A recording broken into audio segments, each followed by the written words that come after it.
Game on Monday. Coach Ritter, come up and tell us how it's going. And we're 3 days away from getting it going.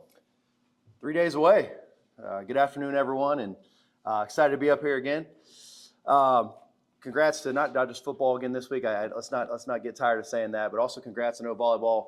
I think just hit there, if I'm correct, I think that the most wins they've had in a season. So proud of those guys. Excited to be these times at Mercer right now. I think, Coach, now correct me if I'm wrong, Luke is the one that won the championship, right? Okay, so I alluded to this last week, and you guys know me and Coach are neighbors. Not only did Luke win a championship, last night about 6:30 p.m., he came over and he's in the backyard hanging out, and he says, "Man, Coach, you got a lot of leaves in your pool." And I said, "Well, they ain't gonna clean themselves." And so my man got a net. Not only did he win a championship, he also is an elite pool skimmer. So my pool is looking great right now. So I appreciate that.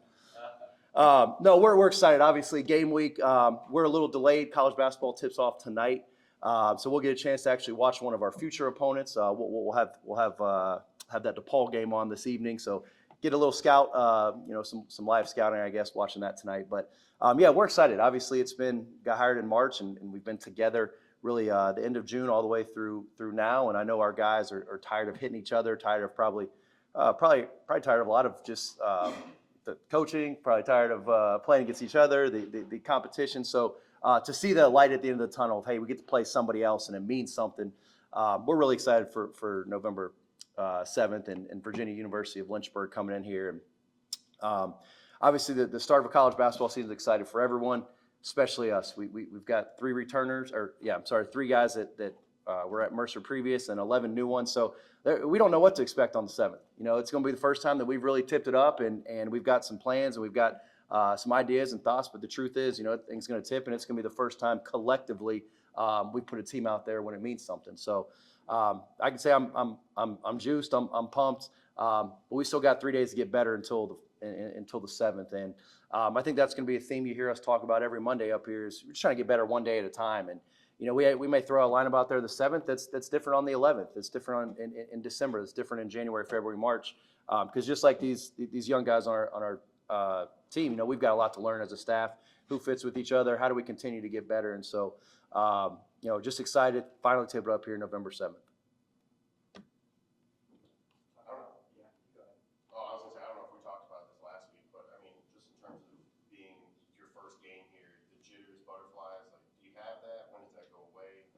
Yeah, I think I always get a nervous energy right before the game. It's much, I don't know if it's not really nerves of what's going to happen. I think it's more just some excitement of, it's blessed to be able to do this again. And our marketing team, our people around campus, man, there's a healthy buzz around our first game. We've seen it all over town, seen it at the schools. I know we've had a lot of people work really hard to put some butts in some seats. So I know our guys will be appreciative of that. And I think as you get closer and closer to the game, right before tip off, you get that nervous, that good anxious energy, and then thing tips, and hey, it's here, and we'll be ready to go. Talk about the first game. Obviously your biggest goal is to win, but you talked about this is the first time you guys are going to go out there as a team and compete in that sense. So besides getting the win, what's the biggest thing you're looking for? What's your biggest goal? Yeah, well, the biggest thing is, like you said, is to go 1-0. Because at the end of the day, we're going to wake up on Friday and it's going to be a win or a loss. There's nothing we can do about that after the fact of that. But I think, for our guys, this is going to be the first impression that, that Macon, that Mercer University, that friends of the program have a chance to see us. So just creating that first impression of who we're going to be. And it's funny, I listened to Coach Jacobs talk a little bit. Obviously, two different sports, but I think our vision is very similar to the way we want our teams to play. We want to be physically combative. We want to dominate the opponent. We want to be the aggressors. We want to be disciplined. So I think what you'll see on Thursday is I think you're going to see no matter who checks in the game, they're going to be tough and they're going to be together and they're going to be really unselfish. And so, no matter who the opponent is, no matter what the score ends, we've got to feel that we max that out to our ability. And obviously, the basketball product will get better throughout the year. But I think on Thursday, just having the opportunity for so many people, first impression, to know what Mercer basketball 2024, 2025 will look like. Coach, obviously with the 11 transfers coming in, they're used to a certain way when they come in. What's the process been like getting everybody on the same page, and what's the team chemistry like in your opinion right now? Well, I think right now there's been no adversity, right? We're 0-0.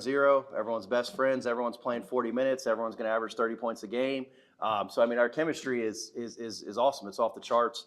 We're gelling as a team. But I think, as you get into this season, you're going to face your first true bouts of adversity. And I think that's the hardest thing to try to work on throughout the fall, throughout the summer, is because we're creating the adversity. And the real deal is when the ball tips and your number doesn't get called or you take a loss as a team, that's when you got to go back and there's go back in the locker room. You've got to self-evaluate. So for us, and I'll give our guys credit, man. We have, again, no true adversity yet, right?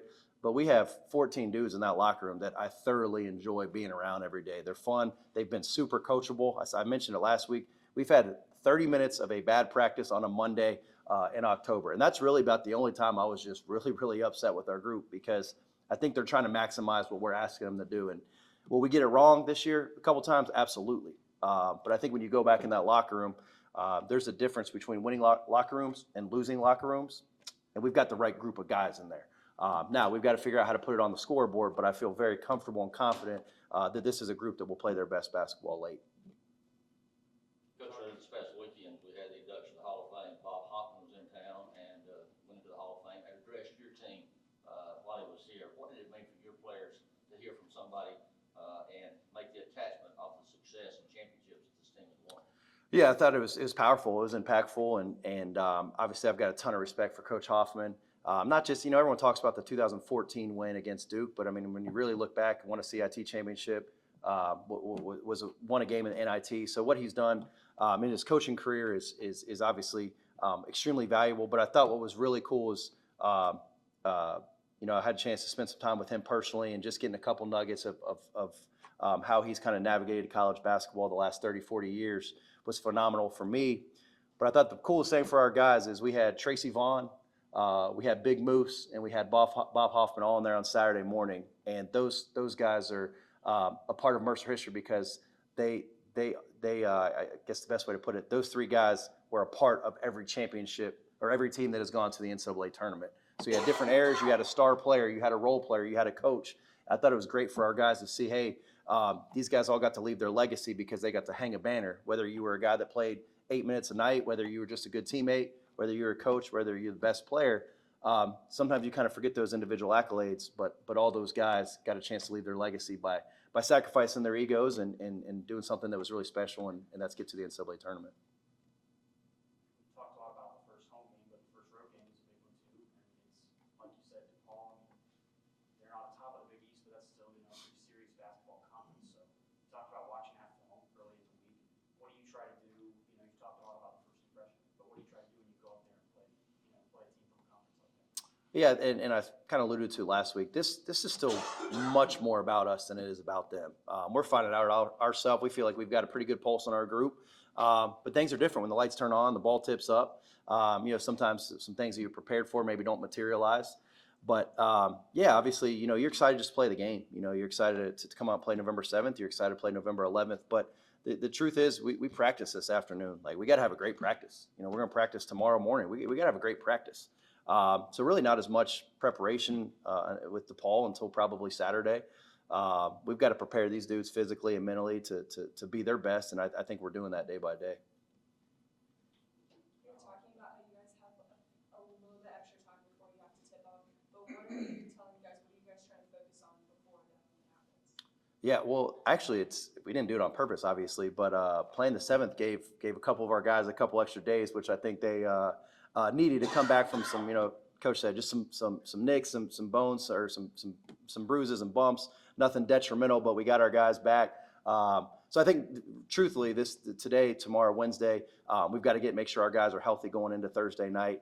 Kind of reemphasize what's important to us on the defensive side, what's important to us on the offensive side, and then build from there. So we want our dudes to feel confident walking into Thursday. And how do you do that? You have great preparation, which these guys should feel confident walking into Thursday. We've had a great summer, great fall, and they deserve to have a great night Thursday, as long as we continue that trend these next couple days. You talked a lot last week about Chip being one of these guys from the Sun Belt that's going to be really crucial for you guys coming up. Talk a little bit about him as a player and tell us what you're looking forward to most. How much time you got? Just go Hey, what you want, man. so and again, coaches have favorites. That's the truth. I don't know if Chip's going to score 1 point or he's going to score 1,000 points this year. But when you walk in the locker room every single day, we want everyday guys. Every coach wants it. There's no surprise with this guy. He's going to be the same teammate. He's going to be the same person. Doesn't matter if he goes 3 of 16, 8 of 9. No matter if he gets his number called, he is the same dude every day. And when you're taking over a program, that is so valuable in the locker room. I can't overestimate or what he brings to our program. He's going to be a really good player. He's got a chance to be an all-league caliber guy. But more importantly than that, he's someone that when we go in the locker room and things are going to get tough, they will at some point. I have all the confidence that we go back in there, he's going to be the first one tying everyone together. And in year one, when you're bringing all these different guys, sometimes that's a challenge. So for us to transition, it may take a game, may take 2, may take none. But the fact is, I know that in March, he's going to be the same guy he was in June, July when we recruited him. That gives you a lot of confidence as a coach. Okay, anything else, Coach Ritter? Thank you, Coach. Appreciate it. Thank you. All right, he's got Tyler Johnson on his name tag, but I think he'd rather we call him Chip, just like Coach just did. He's a graduate student out of Athens, Georgia. Tell us what you look forward to with the upcoming season. Hey everybody. The most thing I look forward to is definitely having a winning season, making the tournament and winning the conference championship for sure. Just seeing what all our guys bring to the table. Everybody got their strengths and weaknesses, but the biggest thing is long, like Coach said, just tough together, unselfish. That we bring that every day, and we'll be in good shape. You were, player of the year last week. You were in. Now you kind of make a jump. What are you looking forward to most about, higher level of competition? Some intense games coming up this season. The most thing I look for is really just taking it game by game, just like I've been doing like my whole life. Just using my leadership skills to bring the team together and my scoring ability. So that's big. And then we've already talked about a lot of transfers on this team, some returning guys. How much fun are you guys having right now? Together are you as a team? Oh yeah, we definitely. This is probably like the most closest team I ever had. Like with me coming over for the summer, all the guys coming over for the summer, and like just in general, like this past weekend it was homecoming. Like we had our whole team at one setting, and I feel like that's big, and it transfers on the court too, as well as off the court. How would you describe the group that you guys have? Tough together, unselfish, most definitely. But another word I would say is just like accountability. Like everybody just take accountability for everybody. So. Chip, one of the early things I keep hearing, I've attended several practices and a lot of folks in the room have, but we keep hearing high energy for this team. Where's that high energy coming from? The man right here. Yeah, he is always on us, like keeping the energy up. First drill of practice is probably the most exciting drill. Like even from like clapping it up from the beginning of when we start the practice, clapping it up, everybody just hyped and turned up. So yeah. I would definitely say Coach Ritter. How excited are you personally to finally get this season started? A couple of days later. How excited are you for Thursday to get here?